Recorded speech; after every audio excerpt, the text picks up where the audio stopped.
Good morning, guys.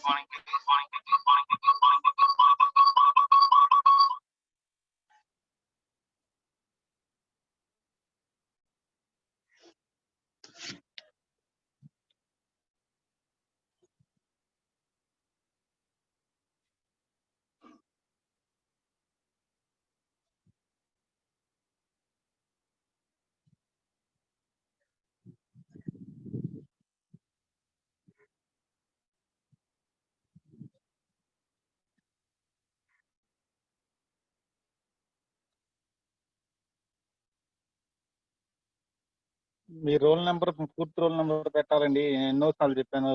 Roll number పెట్టాలండి. అలా 509 రాసి ఎన్ఐనే ఎన్ఐఎస్టీ ఎలా తెలుస్తుంది? మనకు 2 సెక్షన్స్ ఉన్నాయండి, ఎన్ఐ ఎన్ఐఎస్టీ. సో మీరు ఓన్లీ ఫర్దర్ 509 పెడితే అర్థం కాదు. అలాగే తనుష, శారద, చిన్ని మీరందరూ నేమ్స్ చివరిలో పెట్టాలండి. ఫస్ట్ రోల్ నెంబరే ఉండాలి. తర్వాత అటెండెన్స్ తేడా వేసి మా క్వశ్చన్ చేయొద్దండి. ఫస్ట్ రోల్ నెంబర్ ఉండాలి, తర్వాతే నేమ్ ఉండాలండి. ఓకే, రోల్ నెంబర్ క్లీన్ గా బిగినింగ్ రోల్ నెంబర్ ఉండి చివరిలో పేరు పెట్టుకోవాలనుకుంటే, అంతేగాని ఫస్ట్ పేరు రాయొద్దు.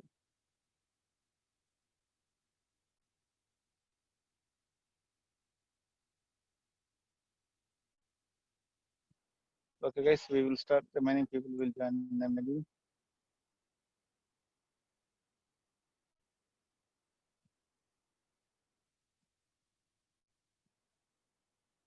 See, previous class we have seen briefly the introduction to the Hive. Okay, we have learned that the Hive is a database language, like our SQL. Hive is also a database language for writing queries to perform the map reduce operation. Another alternative is writing queries using this Hive query language, HiveQL or HQL. By using this one, we have to write the queries. Now, today we will see briefly the architecture of this Hive. Okay, when we come to this database query language Hive, what is its architecture? We will briefly see the architecture of this one.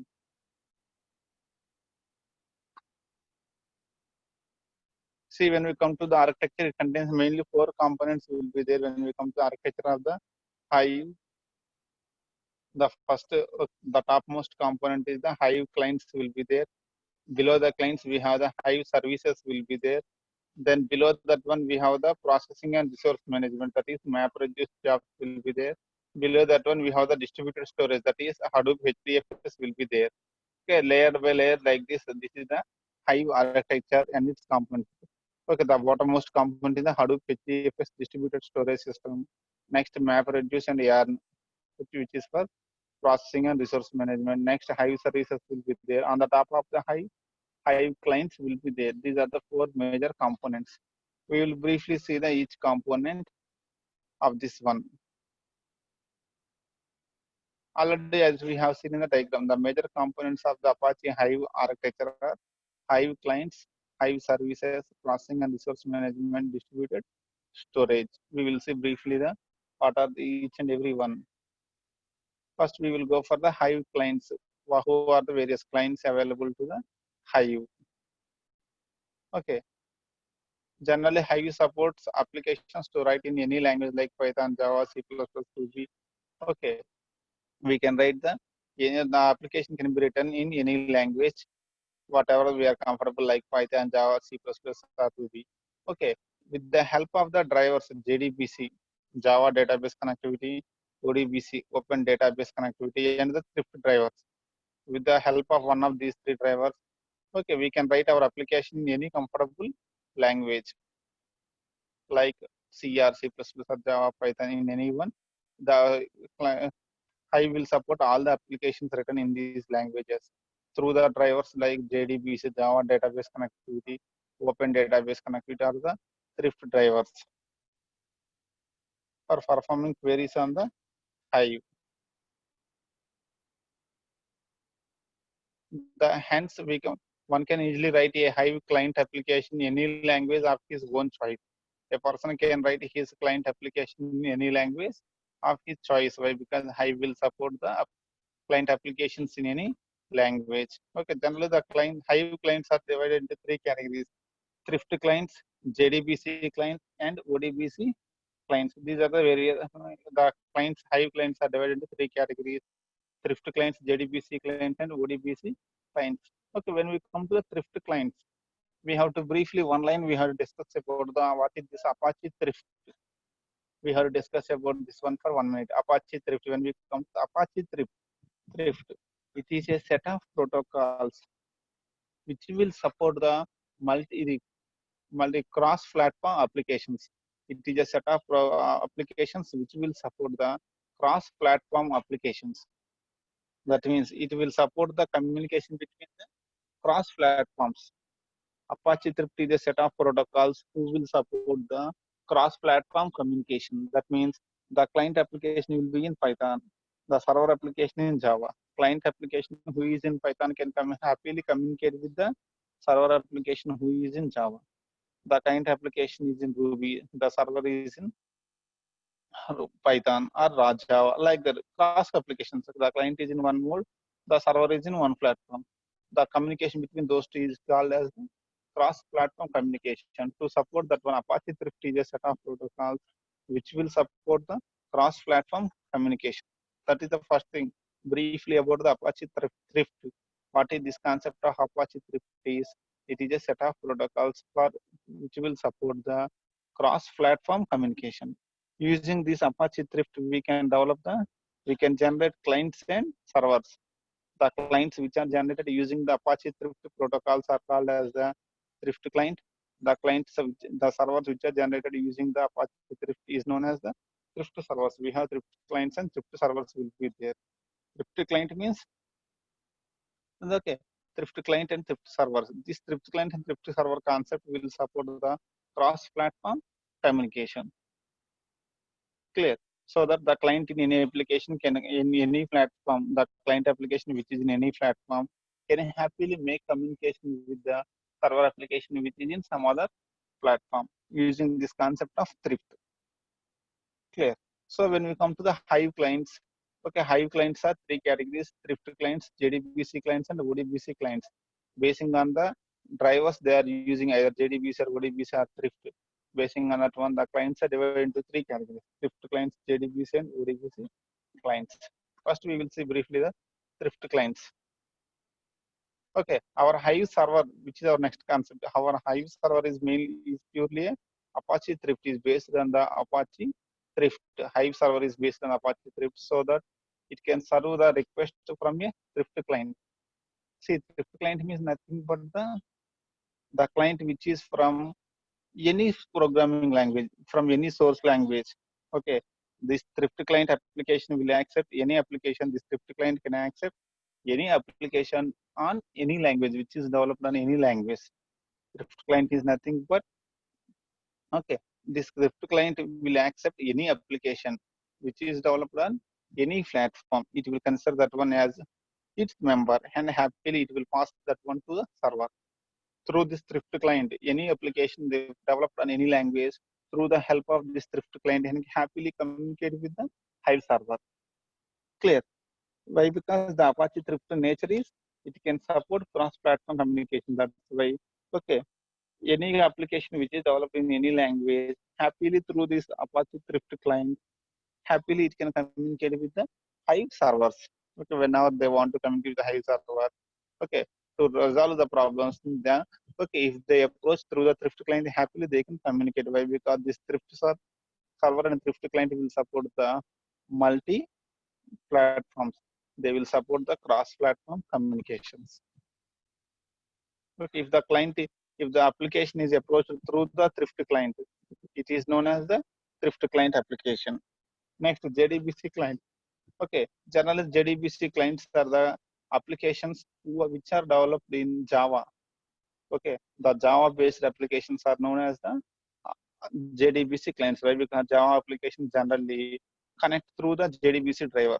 Okay, the Java applications will regularly connect to the servers using JDBC drivers. Then that's why the applications which are developed in Java are categorized as JDBC client. But again, even though Java application is connecting through the JDBC driver, again JDBC driver is connecting through the Thrift only. Okay, Thrift driver only it is going on. Here the point is, generally thrift client, okay, the thrift driver will accept any programming language application. Okay, the thrift client can accept any programming language application. Okay, when we come to the JDBC, JDBC drivers will accept only Java-based applications only. They will accept only the Java-based application. So the Java-based applications will go through the JDBC. Again, JDBC driver will not directly connect to the server. Again, in the, here the JDBC driver will use the same thrift driver to communicate with the Hive server. JDBC driver cannot directly go to the Hive server. Okay, again, JDBC driver will go through the thrift only to the Hive server. Clear? That is the thing. Small difference between the thrift client and JDBC client is when the applications through the thrift, which are directly approaching the thrift drivers or the thrift clients, the applications which are approaching JDBC client, JDBC driver, and through JDBC driver, which are going to the thrift driver, and through thrift driver, they will go to the Hive server. Such applications are called as the JDBC clients. The third category of the applications are which are approaching the open database connectivity. Okay, they will approach the ODBC driver. Clear? To connect to the Hive. Again, ODBC will also go through the thrift driver only. They will go to the Hive server. Okay, again through the ODBC. When we come to the open database connectivity, this ODBC drivers will support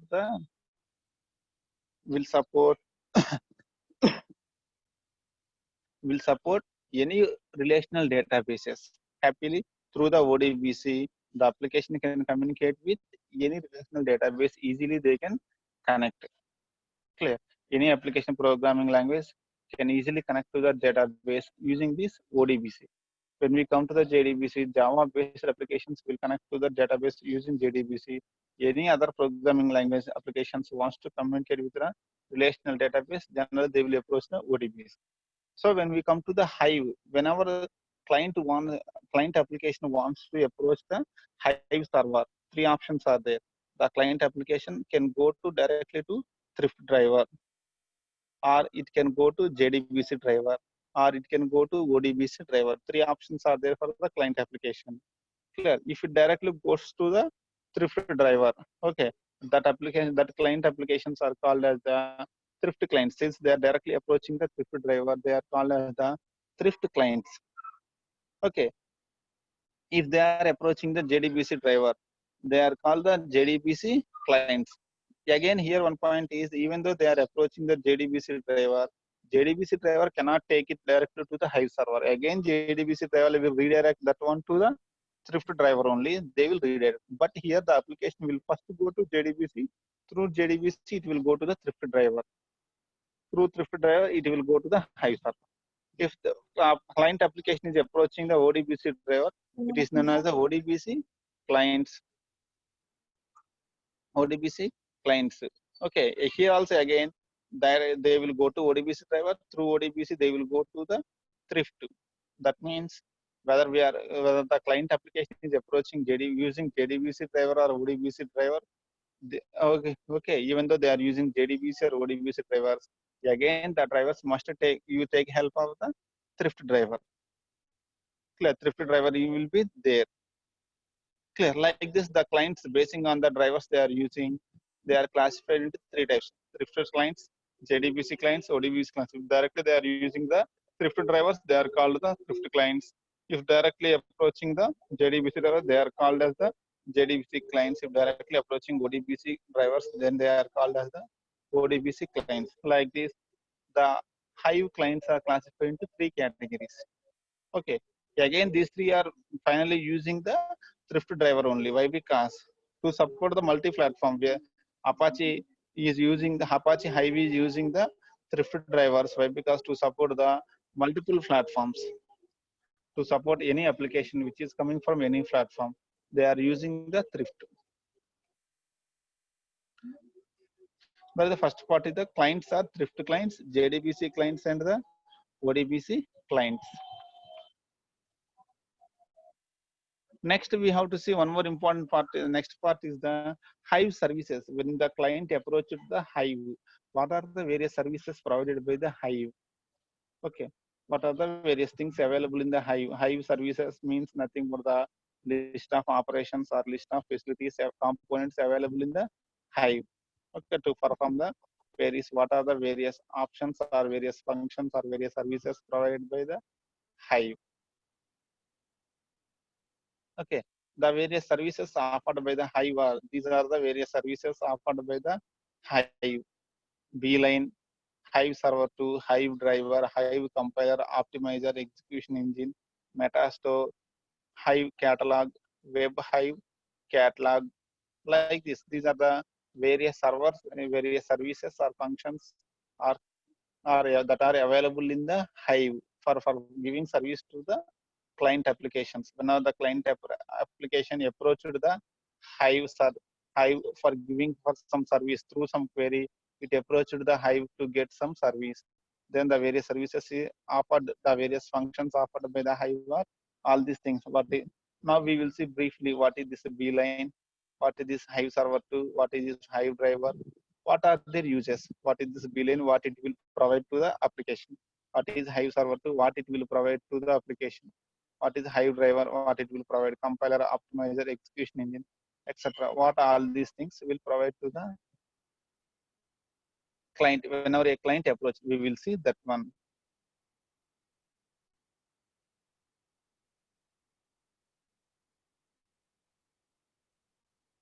See, when we come to this Beeline, it is a command shell. It is a command shell. Beeline is a command shell supported by the Hive server. Okay, like our command prompt, we are using GCC command line, command prompt, or G++ command prompt. We are using the Unix command prompts, various command shells we are using, Python command shell, okay, Ruby command shell, like that. This Beeline is also a command shell supported by the Hive server too, where user can submit its queries and commands to the system. Okay, how the client application will give his query to the Hive server means through this Beeline command shell. Okay, through this command shell, the user can type his query to the Hive server. He can provide his query to the Hive server too. Clear? Like this, we are using the where we in the Archil, where we are writing the SQL commands. In the command shell only, we are writing the queries. Okay, through that command shell only, there we are typing the queries, and the queries are given to the Oracle server. Similarly here also. Okay, using this Beeline is a command shell which is supported by the Hive server too. Okay, where the user can write his queries and commands for this Hive server. That is the first one. The first service is the Beeline. Beeline is nothing but a command shell where the client applications can write its queries.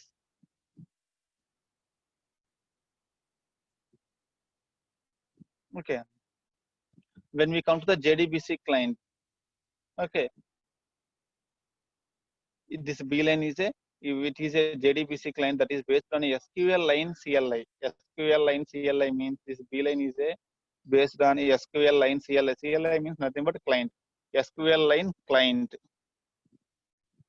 Okay, SQL line client. This means nothing but the SQL line client is a command shell which will support the commands of various relational databases. It has the capability of connecting to multiple relational databases and executing their queries. Clear? This Beeline is a command shell, JDBC client command shell, which is based on the concept of SQL line client. Okay, what is this SQL line client specialty is it can support the relational databases. It has the ability to connect to relational databases, multiple relational databases, and execute their SQL queries. Okay, happily using this SQL client, we can execute the relation, we can connect to the relational database like our Oracle, and we can execute the SQL queries. Simply in one line, this Beeline is a command shell for submitting the queries which we want to give to the Hive. That is the first one, Beeline.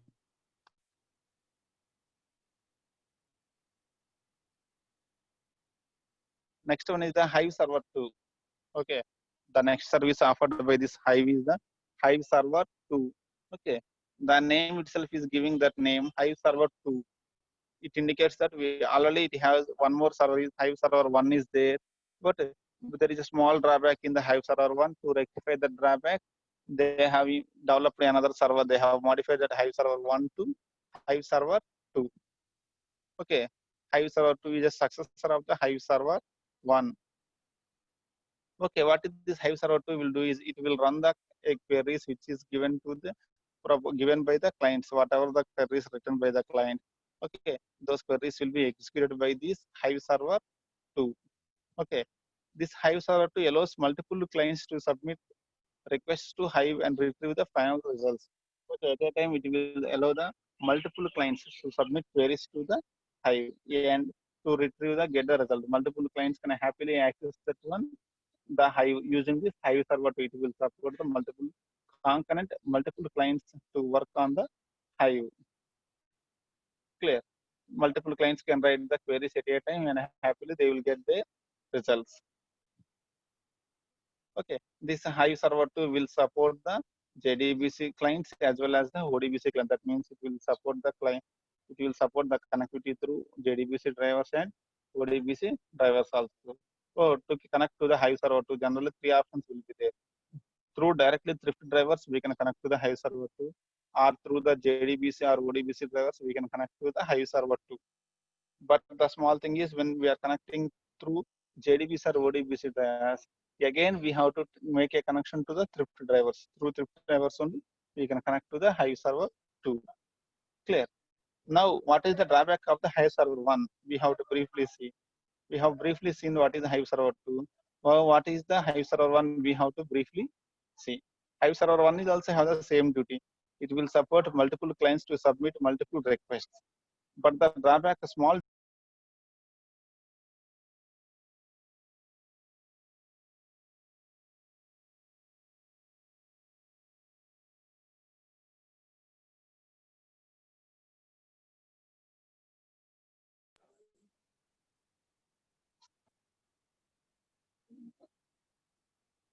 it allows different client applications to submit requests, but it does not handle concurrent requests. That means it will allow the multiple clients to submit their request, but parallelly if two or more clients approach to the Hive server 1, does not support them support concurrent requests. That means at a time if client 1, client 2, client 3, three submitted the query, it does not support the working on concurrent queries. It's at a time it can't work on the query one of the client one, query two of the client two, query three of the country client. At a time it can handle only one. It can't handle three parallelly. But when we come to the Hive server 2, it will support the parallel execution of the queries given by the multiple clients. But when we come to the Hive server 1, even though it supports different client applications, it can't support the concurrent access. Okay, a small difference is Hive server 2 or Hive server 1, both we can support different client applications. That means they can support the Python application, they can support the Java application, they can support the Ruby application, they can support the C++. Like the different client applications are supported. But the drawback of Hive server 1 is even though it is supporting different client applications, concurrent requests are not supported here. That means if at a time if all requested, it can't handle that one, it can't support that one. That's why they jump from Hive server 1 to Hive server 2, which will support the concurrent requests. At a time, Python application has sent a query. At the same time, Java application has given a query. At the same time, C++ application has given a query. Three requests will be done. Parallelly, it will process the three requests, like multiple jobs in our process system. Our processor is handling multiple jobs or multitasks. Similarly, here it Hive server 2 can process the multiple queries parallelly or concurrently. That is briefly Hive server 2. So simply, the Hive will contain the role of this Hive server 2 is in one line. The role of this Hive server 2 is to execute the queries submitted by the clients. Okay, through Beeline, they will submit the query. Next, with the help of Hive server 2, the queries will be executed. That is in one line. What is this Hive server 2? Next, the third service is the Hive drivers. Okay, the passing of the query from the command line to the server is done through the help of the drivers only. The Hive driver will receive the Hive QL statement submitted by the user through the command shell. through the VLAN command shell. These Hive drivers will receive the queries submitted by the clients.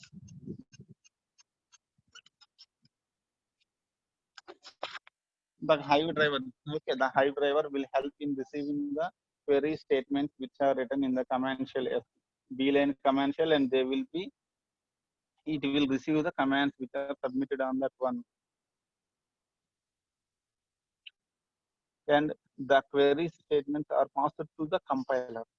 The duty of the Hive driver is it will receive the statements, query statements from the command line, B line, command prompt, command shell, and from that one, the query statements will be passed to the compiler. That is the duty of this Hive drivers.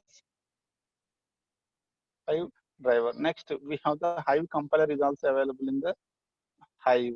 What are the role of this Hive is? But it will do the duty like our normal compiler. It will check the syntax and semantics of the query statement. Whether the query statement is syntactically and semantically correct or not, it will verify. Okay, Hive compiler parses the query.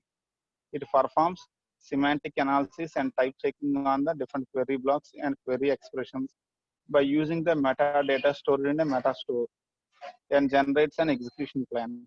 The duty of the Hive compiler is with the help of the metadata which is stored in the metastore.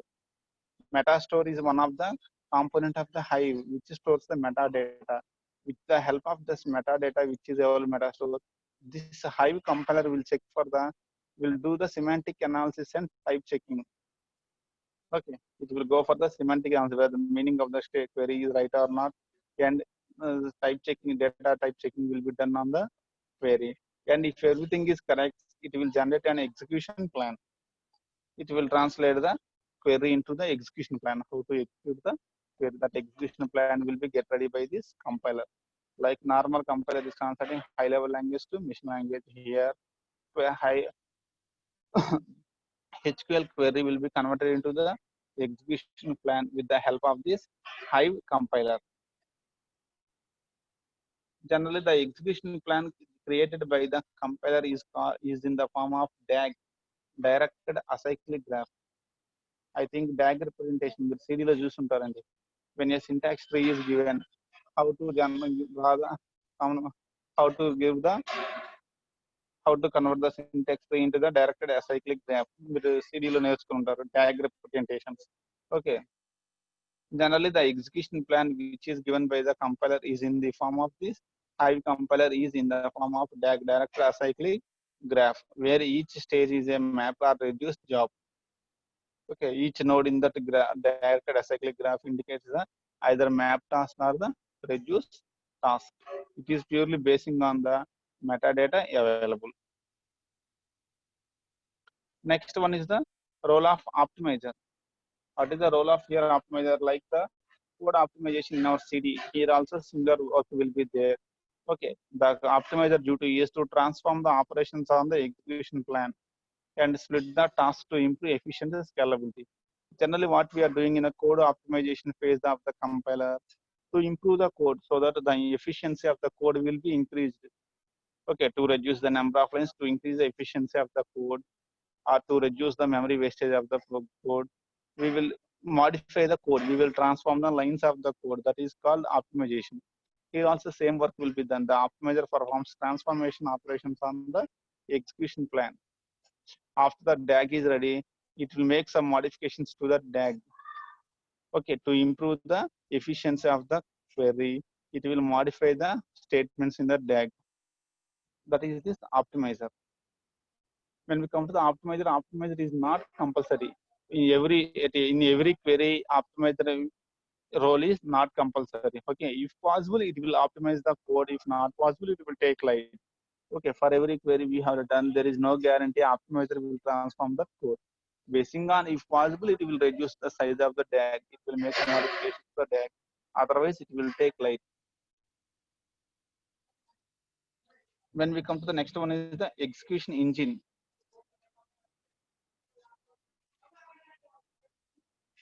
After compilation and optimization steps, the execution engine will take that execution plan. Okay, to execute the query, that the execution of the query will be done by this execution engine after the compilation optimization steps are over. Okay, this execution engine will execute the query.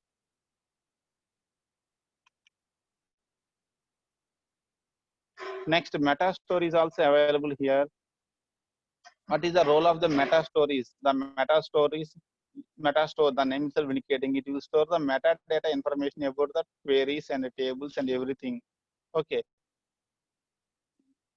the meta store contains the metadata information about the structure of tables, how the tables are stored, partitions including columns and column type information, every information, how many relations are there, how many columns are there in each relation, what are the data types of each columns, like that every information will be stored in this meta store. Clear. The meta store, additional to the table information, the meta store also contains the information about the serialization and deserialization. Okay, already we know when we come to the Hadoop. Okay, when we want to transfer the data, big data, Hadoop data through the network, the objects will be serialized and deserialized. When we want to transfer them through the network, first they will be serialized and the byte stream will be sent to the other side. At the other side, they will be deserialized. Okay, that serialization and deserialization information will also be stored in this meta store. It will contain which files are serialized, which files are deserialized. Every information will be available in this meta store. When we come to the meta store, there are two modes are available for meta store: remote mode. Remote mode means in this mode the meta store is a useful for non-Java applications. Okay, in remote store, meta store is a thrift service which is useful for non-Java applications. When we are storing the creating meta store for storing the metadata of the non-Java applications, it is said to be that meta store is in remote mode. Next mode is the embedded mode. Okay,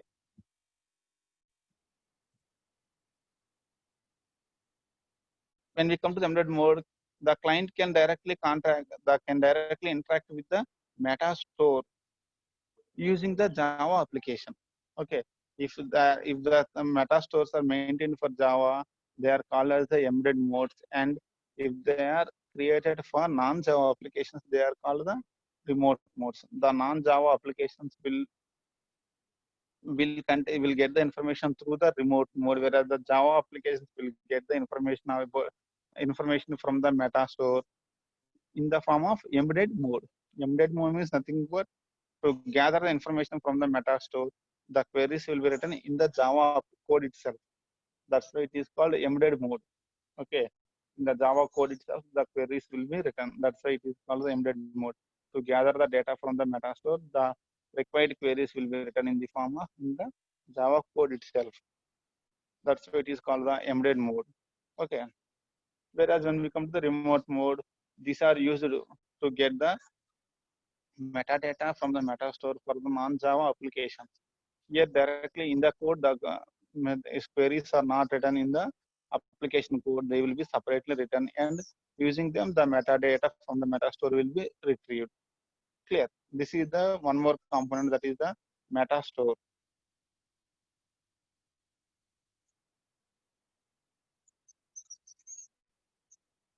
Next, Hive catalog.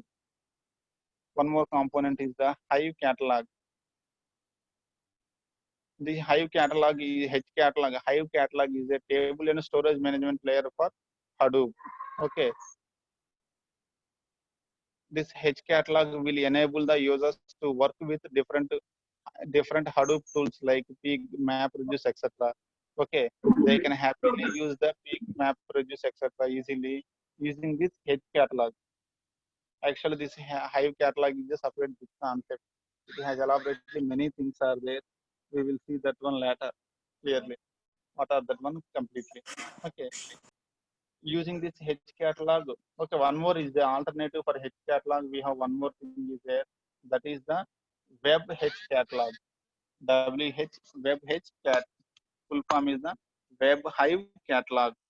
Okay, it is also similar to the. It will do the similar work of the H catalog. Mainly these two things will help the users to interact to use the various data processing tools like Pig, MapReduce, or HDFS.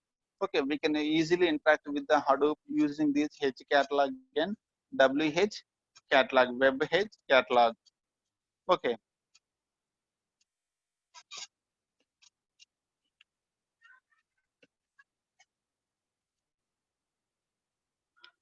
we can the client using this one, the H catalog, Hive catalog, and web Hive catalog. The client application can easily get the access the Hadoop modules, like it can Hadoop access the Hadoop HDFS, or it can go with the Hadoop MapReduce, or it can use the Pig script or anything. It can easily actually access the Hadoop components, the client application using the H catalog or web H catalog. Both will do the similar work only. Okay, but there are many differences are there between the Hive catalog and the web Hive catalog. But now we can't see all those things in depth. Clear. This is mainly used for accessing to easily access the Hadoop components. We will use this H catalog and the web H catalogs. These are the various services provided by the Hive. Okay.